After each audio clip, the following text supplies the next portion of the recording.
수요기도에 오신 여러분들을 환영합니다. 우리 좌우에 계신 분들을 또 격려하면서 또 이렇게 인사하면 좋겠습니다. 항상 힘내시기 바랍니다. 우리 인사하면 좋겠습니다. 여러분 주님의 능력 가운데 항상 힘을 내시면 좋겠습니다. 오늘 읽지 않았지만은 레위기 25장 10절에는 이렇게 말씀을 하고 있습니다. 너희는 50년째 해를 거룩하게 하여 그 땅에 있는 모든 주민을 위하여 자유를 공포하라.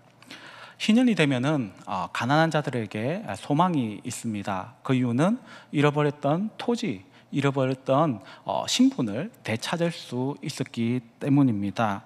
희년은 실패한 이들을 위하여 주신 하나님의 크신 은혜였던 것입니다. 자신의 힘 또는 타인의 도움을 받지 못하여서 기업과 신분을 회복할 수 없는 처지에 있었던 사람들은요, 이 희년이 되면 이 모든 것을 다 회복할 수가 있었습니다. 그래서 희년은 모든 연약한 사람, 가난한 사람의 소망의 해였던 것입니다. 그리고 이 희년과 떼려야 뗄 수 없는 제도가 하나 더 있습니다. 바로 오늘 다루게 될 고엘이라는 제도입니다. 오늘 본문 47절부터 48절 말씀을 우리 한번 같이 읽어보면 좋겠습니다. 47절부터 48절 다 같이 읽겠습니다. 시작. 만일 너와 함께 있는 거류민이나 동거인은 부유하게 되고 그와 함께 있는 내 형제는 가난하게 되므로 그가 너와 함께 있는 거류민이나 동거인 또는 거류민의 가족의 후손에게 팔리면 그가 팔린 후에 그에게 속량받을 권리가 있나니 그의 형제 중 하나가 그를 속량하거나. 지금 두 번 반복한 단어가 있죠. 무엇입니까? 바로 속량이라는 단어입니다. 이 속량하다라는 단어의 원어는요, 가알이라는 단어입니다. 이것은 속전을 주고 구제하다, 또 대신 보상해 주다라는 뜻을 가지고 있는 단어입니다. 고엘, 가알, 뭔가 이 자음이 좀 비슷하죠. 이 고엘이라는 단어는요, 이 가알에서부터 파생된 그런 명사형입니다. 이 고엘은 우리가 보통 성경에 보면은 구속 이런 단어를 보시게 될 텐데 이게 이제 원래 원어로 고엘인 경우가 많습니다. 뿐만 아니라 이 고엘은 그 밖에 속량, 기업 물을 자, 또 보수자 이런 식으로 번역이 되고는 합니다. 고엘은요, 가족이라든지 친족이 또 어려운 상황으로 말미암아서 재산이라든지 신분을 잃었을 경우에 이 혼자서 해결할 수 없게 됐을 때에 그 어려움을 가장 가까운 친족이 대신 해결해 주는 것을 의미합니다. 이것은 결국에는 이 가족 공동체들이 자신의 가문 그리고 형제의 가문을 지키기 위해서 상호 도움을 주는 그런 하나의 보호제도인 셈이라고 볼 수가 있습니다. 성경에는 다양한 형태의 고엘이 등장하고 있는데요, 크게 한 5가지 정도 등장하는 것을 볼 수가 있습니다. 첫째는 기업 물을 자입니다. 기업 물을 자, 여러분도 들어보셨을 것인데 혹시 이런 제도 들어보셨습니까? 형수치수제, 형수치수제 또는 계대 결혼제도. 이것은 한번 아실 텐데 형제가 결혼을 했는데 자식이 없이 이 형제가 돌아간 경우에, 죽은 경우에 그 가까운 형제부터 해서 친척이 대신 대를 이을 수 있도록 해주는 것을 의미를 합니다. 즉 이 역할을 해주는 사람을 가리켜서 기업 물을 자, 바로 이 고엘이라고 하는 것입니다. 성경에서 이 역할을 한 가장 유명하다고 해야 될까요? 그런 고엘이 누가 있을까요? 바로 보아스가 있지 않습니까? 이 보아스는요, 나오미의 며느리인 룻에게 결혼을 장가를 들므로 말미암아서 그가 그의 집안이 나오미의 가문이 몰락하지 아니하도록 대를 이어주는 그런 역할을 해 주었습니다. 사실 하면은 좀 그렇게 좋아 보이지는 않죠. 어떻게 그럴 수 있을까라고 생각을 할 수가 있는데, 그러나 오늘날의 관점이 아닌, 오늘날의 문화가 아닌 당시 시대를 한번 생각을 해봐야 될 것입니다. 당시에 가장 힘없는 자의 대명사가 무엇입니까? 고아 그리고 과부입니다. 그리고 나그네까지 포함하겠죠. 이 과부는 스스로 살아갈 힘이 없기 때문에 남편이 필요했고, 또 그 다음에 또 아들이 필요한 그런 사람이었습니다. 그런데 이를 잃어버린 그에게 가장 중요한 그 대를 이어갈 수 있는 그런 제도를 하는 것은 가장 그들의 삶을 잘 보장해주는 사회보장제도라고 볼 수가 있는 것이죠. 우리는 성경에 있는 제도들이나 이런 관습들을 볼 때에 오늘날의 관점이 아닌 당시 시대의 눈으로 바라볼 필요가 있습니다. 또 고엘하면은요, 두 번째로 쓰이는 개념이 피를 물을 자입니다. 친족 중에 한 명이 살해를 당했습니다. 그럼 오늘날 같으면 어떻게 하죠? 경찰에 신고를 하고 경찰이 출동해서 잡아오겠죠. 그런데 당시에는 특히 출애굽 시대 때에 경찰이 있었을까요? 없겠죠. 그래서 이런 경우에는 가까운 친척이 그를 대신해서 피의 보수자가 되어야 하였던 것입니다. 민수기 35장 19절 말씀을 보게 되면은 피를 보복하는 자라는 이러한 명칭이 나오고 있습니다. 이때 피를 보복하는 자가 고엘입니다. 친족은 고엘이 되어서 반드시 그 자기신의 친족을 죽인 살인자를 찾아가서 복수함으로 말미암아 억울한 핏값을 되찾아야만 했던 것입니다. 이 세 번째로는요, 죄값을 대신 받을 자입니다. 민수기 5장 7절부터 8절에 나오고 있는데요, 이 어떤 사람이 범죄에 의해서 피해를 받았습니다. 그러면 이제 나중에 이 피해자가 가해자에게 보상을 받겠죠. 그런데 문제는 이 피해자가 죽어버린 겁니다. 없는 겁니다. 그럴 경우 이 보상을 어떻게 할 것인가, 가해자가 돌려주지 않아도 되는가, 그게 아니라 이 고엘이 나서게 됩니다. 이 사람을 죄값을 대신 받을 자라고 이렇게 표현할 수가 있는데요, 이때 이제 죄값을 받을 만한 친척이라고 되어 있는데, 이때 친척이 고엘을 저렇게 번역을 해 놓은 것입니다. 이 고엘은요, 상대방의 그 죄값을 대신 이렇게 받아서 그 죽은 자를 위하여 대신 재산권을 행사해주고 죽은 자의 가문을 이어주는 그런 역할을 해왔던 것입니다. 네 번째로는요, 토지를 물을 자가 있습니다. 형제가 자신의 토지를 팔아서 어려움을 당하고 있을 경우에는요, 가까운 친척이 이것을 대신 이 토지값을 치러주고 그 토지를 되찾아서 돌려주는 역할을 해야만 했습니다. 룻기서 4장을 보게 되면은요, 이 보아스가 나오고요, 그리고 이제 보아스가 룻이 사실상 청혼을 하죠.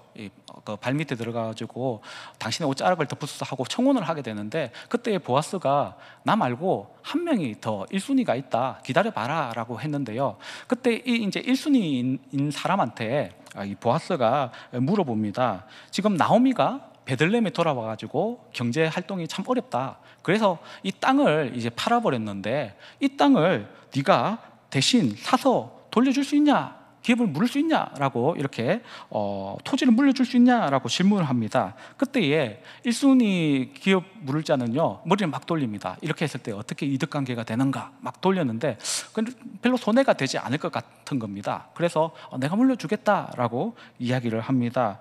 그런데 곧 이어서 보아스는요, 룻과의 결혼관계를 언급을 합니다. 너는 룻과 결혼을 해서 죽은 자의 이름으로 그 기업이 물러갈 수 있도록 해야 되는데 라고 하니까, 계산을 해보니까 앞만 봐도 이 돈은 투자하는데 자기한테 돌아오는 것이 없는 그런 일들이 되는 겁니다. 그래서 그는 기업에 손해가 될까봐 고엘이 되지 않겠다라고 이야기를 합니다.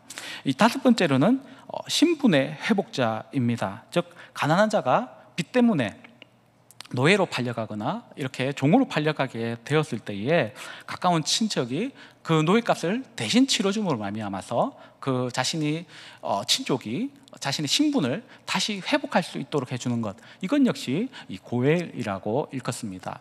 지금 이제 레위기 25장을 계속 보고 있는데요, 이 레위기 25장에서는 네 번째와 다섯 번째, 즉 토지와 신분을 잃어버렸을 때에 이 문제를 해결해주는 고엘에 대해서 다루고 있습니다. 토지 그리고 신분의 회복에 대해서 이야기할 때에 이 밀접한 관계가 있는 것이 바로 빈곤이라는 문제가 있는데요, 레위기 25장에는요 빈곤이 3단계에 걸쳐 가지고 이렇게 들이닥치는 것을 묘사를 하고 있습니다.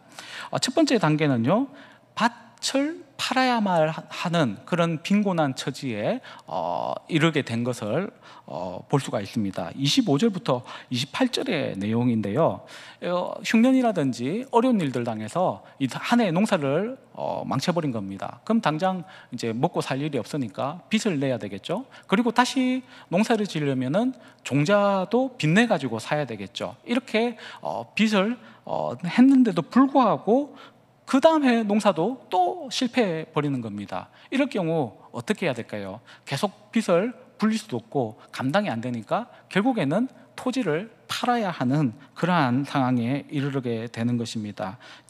그들은 생존을 위해서 밭을 팔아야만 했습니다. 두 번째 단계, 이보다 더 심하게 되면은 그 다음 단계로 넘어가는데요, 35절부터 38절까지 상황이 나옵니다. 두 번째 단계는 땅을 판 상황인데 그래도 이제 생계가 해결되지 않는 겁니다. 그렇게 하면은 바로 자신의 동족들, 이스라엘 백성에게 자신을 소작농으로, 품꾼으로 이제 일종의 빌붙어서 이렇게 생활을 하게 되는 것입니다. 이 경우에는 하루하루 계약직 노동자로서 살아가면서 그 밭에 또는 뭐 어떤 집에 일거리가 있으면은 그 집에서부터 하루 일을 하고 하루 품삯을 받아서 돌아오게 되는 그런 경우인데요, 만약에 전체적으로 자신뿐만 아니라 마을 전체가 흉년이라든지 또 어려운 일을 당해서 일거리가 없으면 어떤 일이 벌어질까요?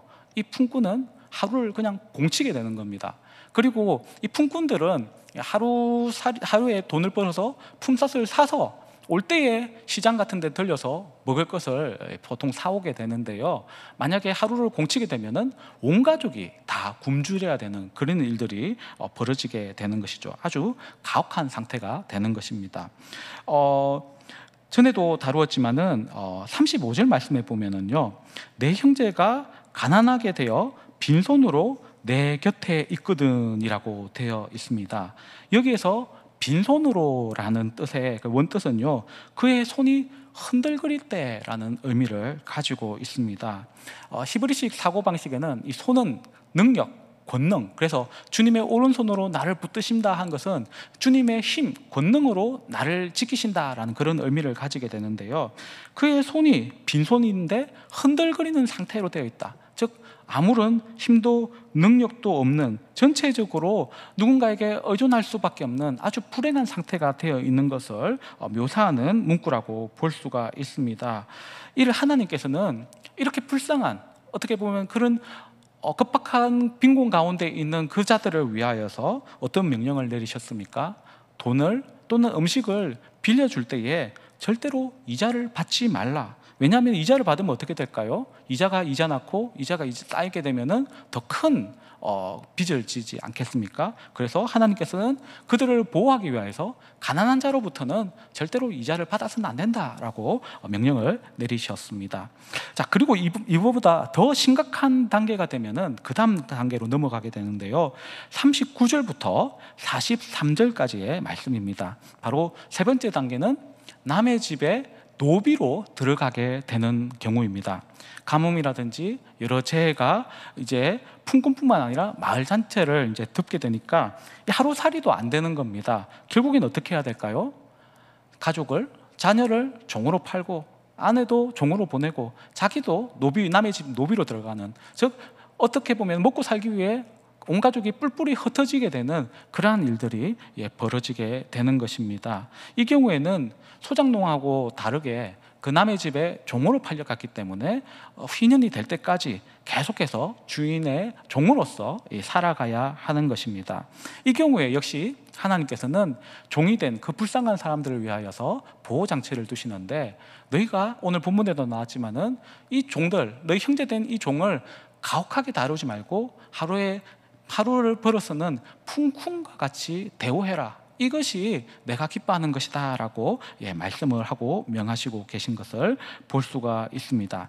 그런데 오늘 읽은 47절 말씀, 이것은 더 심각한 경우에 대해서 말씀을 하고 있습니다. 이 중반부부터 보시게 되면은 내 형제는 가난하게 되므로 그가 너와 함께 있는 거류민이나 동거인 또는 거류민의 가족의 후손에게 팔리면, 자, 여기 보면은 이 경우는 앞선 경우보다 더 악화된 상황을 말하고 있습니다. 여기에서 거류민, 동거인은 이스라엘 민족을 가리키는 것이 아닙니다. 이스라엘 내에도 이방인들이 섞여 있었지 않습니까? 이 이방인들은 못 쫓아내가지고 그 땅에 살고 있는 사람들이 주를 이뤘을 것이고, 또 때로는 다른 사람들이 어쩌면 이민을 와서 살고 있는 경우도 볼 수가 있을 것입니다. 결국엔 이스라엘 백성들이 누군가에게, 같은 이스라엘 백성들에게 의탁하고자 막 이렇게 찾아내는데 없으니까 결국에는 어디까지 가게 되냐면은 그 이스라엘 가나안 땅 내에 있는 다른 이방인의 집에 종으로 자신을 팔아야 되는 그러한 일까지 벌어지게 되는 것입니다. 근데 여러분, 이방인들이 율법을 알았을까요? 예, 당연히 몰랐겠죠. 율법에서는 형제된 종을 사랑해서 가혹하게 대하지 말라라고 하지만은 이방인들은 그 말씀을 전혀 모릅니다. 분명하게 일반 종들과 똑같이 가혹하고 엄격하게 다룰 가능성이 다분하였던 것입니다. 결국에는 이집트 노예에서부터 해방을 받아서 약속의 땅 가나안에 왔는데, 이 가나안 땅, 하나님의 그 약속의 땅에서조차도 다시 종으로 하락하게 되는 그런 비참한 그런 경우가 생기게 되었던 것입니다. 이러한 위기 속에서 이 고엘의 역할이 절실하게 필요로 하게 되었던 것입니다. 이 48절부터 49절 말씀을 보면은 이렇게 말씀하고 있습니다. 그가 팔린 후에 그에게는 속량받을 권리가 있나니 그의 형제 중 하나가 그를 속량하거나 또 그의 삼촌이나 그의 삼촌의 아들이 그를 속량하거나. 앞서 말한 것이 이 속량이란 것은 가을이요, 이것은 돈을 대신 내주고 그러한 신분에서부터 자유를 주는 것을 의미하는데요, 이 팔린 사람이 속량을 받도록 해야 된다는 것입니다. 누가 그 역할을 해야 된다고 말하고 있습니까? 바로 이 가난에 빠진 그 친족을 위하여서 먼저 형제가 나서라는 겁니다. 가까운 형제들이. 근데 그 형제 중에서 구원할 자가 없으면은 그의 삼촌이, 그리고 그것도 안 되면은 그의 사촌이 나서서, 또는 그의 집안이 나서서 그를 위하여서 대가를 지불하고 그의 원 상태의 신분으로 회복하라라고 말씀을 하고 있는 것입니다. 이 신분을 회복시켜 주는 방법은요, 이 속량의 값을 대신 치러 주는 방법입니다. 그 값은요, 토지와 마찬가지로 신연을 기준으로 해서 계산을 하는 겁니다. 신연에 가까우면은 당연히 이 노예가 해방되는 기간이 짧기 때문에 이 노예 값이 줄어들 것이고, 이 기간, 노예로서 생활하는 기간이 길면은 당연히 노예 값이 비싸겠죠. 그것을 계산을 해주어서 바로 해방을 시켜야 한다는 것입니다. 그런데 한번 생각을 해보십시오. 이 고엘의 역할을 해야 되는 이 친족의 입장에서 이 가난한 친족을 위하여서 어떻게든지 속량을 해주고 싶은데 그 드는 비용이 얼마나 들까요? 한 10만 원이면 될까요? 좀 많이 치면 한 2, 30만 원이면 될까요? 결코 그렇지 않다는 것입니다. 당장에 한번 종의 경우를 생각을 해보면 좋겠습니다. 출애굽 당시에 이 노예 가격은요, 물론 요셉은 은 20에 팔렸는데 물가가 상승을 해가지고 은 30세겔이 노예의 값입니다. 그리고 예수님 시대 때도 크게 안 바뀐 것 같습니다. 그래서 가룟 유다가 예수님을 팔 때에 얼마에 팝니까? 은 30에 팔죠. 쉽게 말해서 가룟 유다가 예수님을 노예 취급하면서 그렇게 판매를 했다는 것입니다. 아무튼 이 은 30세겔의 가치는 얼마 정도 되는 것일까요? 이 한 세겔이라는 이 가치는요, 4데나리온의 가격을 의미합니다. 여러분, 한 데나리온은 하루 품꾼의 하루 품삯이지 않습니까? 오늘날 얼마 정도 버는지 정확하게 잘 모르겠는데 한 10만 원 정도 친다면은 한 세겔이면은 4일치 품삯이죠. 그러면은 한 40만 원 정도 되는 돈이 될 것입니다. 그런데 30세겔에 이 노예를 팔거든요. 그러면은 120일의 품삯을 치러야 되는 것이기 때문에 결국 하루에 10만 원씩 치면 120일 하면은 무려 1,200만 원의 가격이 나오게 됩니다. 즉 노예 한 사람당 오늘날로 치면 한 1,200만 원 정도의 돈을 지불을 해야 된다는 것입니다. 여러분, 1,200만 원, 여러분 돈이 여러분들에게 작은 돈입니까? 아니면 뭐 이 정도쯤이야 뭐 이렇게 생각하십니까? 지금 지갑 꺼내시면 1200만 원 쫙 나오고 이런 거 그러십니까? 그렇게 작은 돈 아니지 않습니까? 물론 신년의 기간을 기준으로 하기 때문에 신년이 작게 남아있다면 1200만 원까지는 안 될 겁니다. 그 가격이 줄어들긴 하지만은 어쨌든 간에 그 비용이 만만치 않은 비용이라는 것입니다. 그런데 문제는 이 친족이 한 명이 팔렸지만은 사실 그 친족에게는 가족이 있겠죠. 그러면 그 한 명의 친족에게 딸린 가족이 당시 그때는 뭐 못해도 5명에서 10명, 15명씩 낳는데 얼마나 많은 식구들이 딸려 있겠습니까? 그럼 그 사람들을 다 속량을 한다면은 어마어마한 비용을 치러야 했던 것입니다. 즉 대다수의 고엘은요, 큰 부자가 아닌 이상에는 자기에게 아주 큰 부담이 될 수 있는 그러한 비용을 치러서 그렇게 희생을 해서야 다른 친족의 그 어려움에서부터 그를 건져낼 수 있는 그런 일들이 일어나게 된다는 것입니다. 결국 이 고엘은요, 자신의 희생을 통해서 그 하나님이 명령하신 이 명령을 수행하는 자들이라 볼 수가 있는 것입니다. 만약 이러한 고엘의 역할을 해줄 수 있는 형제라든지 친족이 없다면은 어떻게 될까요? 그 가난한 사람은 신년이 될 때까지 계속해서 종의 삶을 평생토록 그의 종으로 살아가야 하는 일들이 벌어지게 되는 것입니다. 하나님의 마음은 어땠을까요? 하나님은 이 고엘이 나서서 그 어려움을 당한 가난한 그 친족을 위하여 희생하기를 원하셨을 것입니다. 그렇기 때문에 이와 같이 명령을 하셨겠죠. 주님은 누군가가 어려운 사람의 고엘이 되기를 원하시는 주님이신 것입니다. 우리 오늘날 시대에도 마찬가지일 것입니다. 우리가 누군가를 도와준다는 것은 희생을 전제로 하지 않으면 불가능한 것이죠. 그 희생이 때로는 엄청난 우리의 에너지를 소진하는 그러한 일들이 될 수 있을 것입니다. 이런 것을 생각하면 선뜻 누군가를 돕는 것은 쉽지 않을 것입니다. 그러나 우리가 주님의 마음이 어디에 있는가를 생각을 한다면 오늘날 우리 주님이 고엘이 그의 어려운 친척을 돕듯이 우리가 이 시대의 고엘이 되어서 가난하고 어려운 자들을 돕기를 우리 주님은 원하실 것입니다. 주님께서 그것을 기뻐하시는 줄을 믿습니다.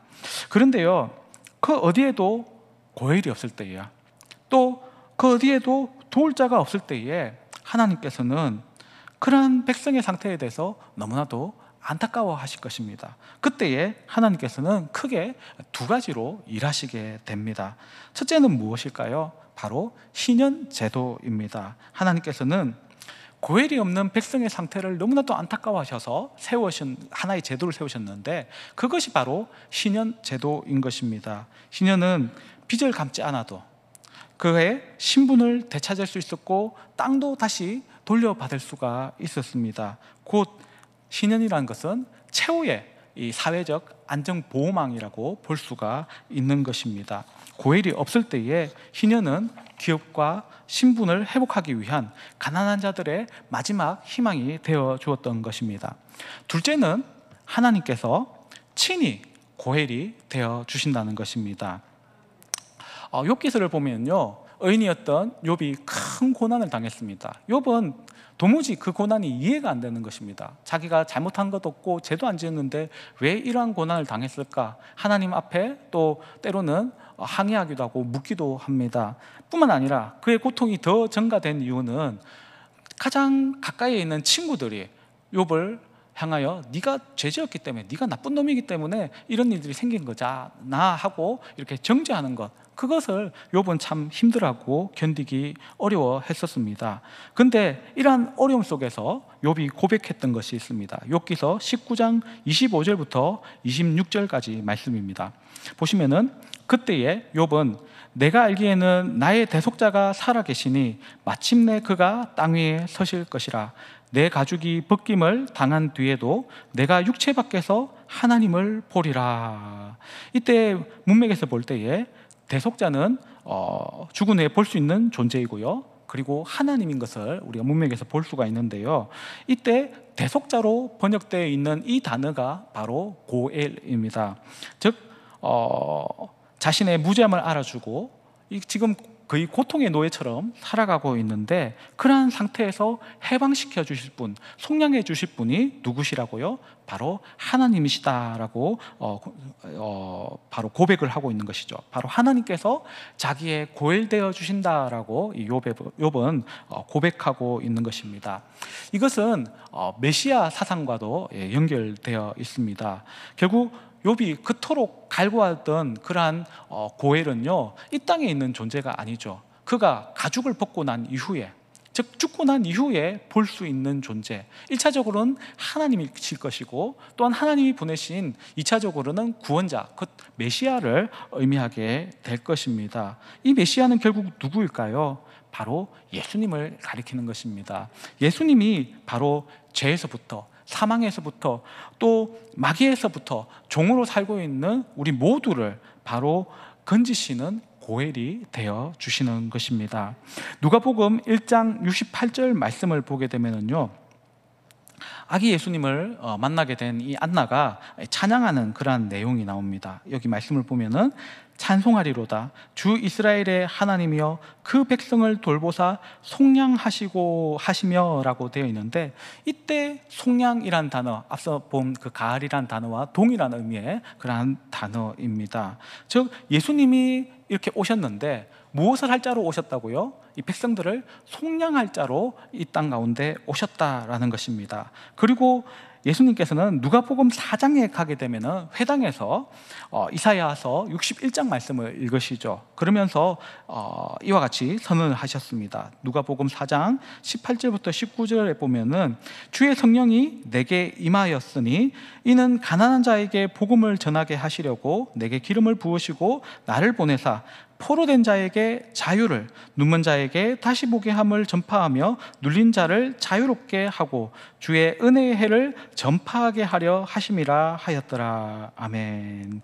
이때 자유라는 단어가 나오고 있죠. 이 자유를 의미하는 이 데로르라는 이 단어는요, 제가 설교를 시작하면서 맨 먼저 읽었던 레위기 25장 10절 자유를 공포하라 할 때 그 자유와 동일한 그러한 단어인 것입니다. 결국 이 자유가 주어지고 신분의 회복, 억눌림으로부터 회복되는 그 은혜의 해는 무엇을 의미하는 것일까요? 바로 희년을 의미하지 않겠습니까? 즉 예수님께서 오심으로 말미암아서 마치 희년의 때와 같이 이런 놀라운 자유의 시대가 열리게 될 것이다, 예수님께서 자신의 입술로 이렇게 공포하고 계시는 것입니다.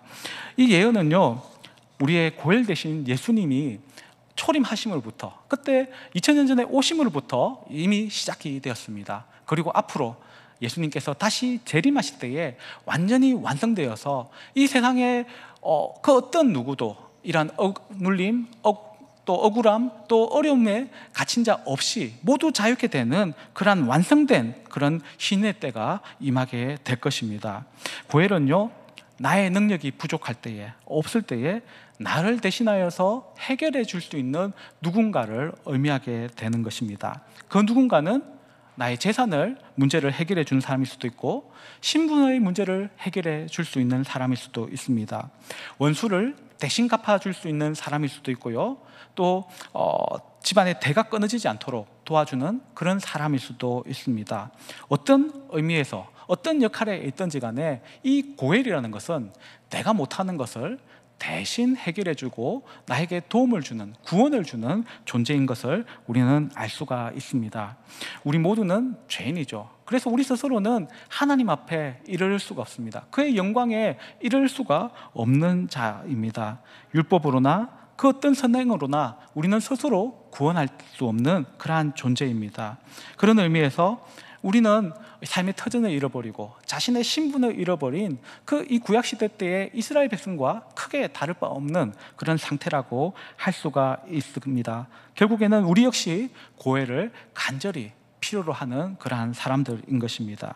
이러한 우리들을 위하여서 우리 주님께서는 우리를 못 본 채 하는 것이 아니라 우리의 고엘 대신 예수님을 이 땅 가운데 보내주신 것입니다. 그리고 그 예수님께서 그의 생명으로서, 그의 피값으로서 큰 희생을 치르시고 우리를 위하여서 그 죄의 빚을 대신 치러주심으로 말미암아서 우리의 잃어버렸던 그 신분, 바로 하나님의 자녀라는 그 신분을 되찾도록 해주셨습니다. 그리고 우리의 잃어버렸던 그 본향, 저 천국이라는 본향을 되찾도록 해주신 것입니다. 바로 이 놀라운 회복을 주신 분이 우리의 고엘 되신, 우리의 구속자 되신 바로 예수님이신 것입니다.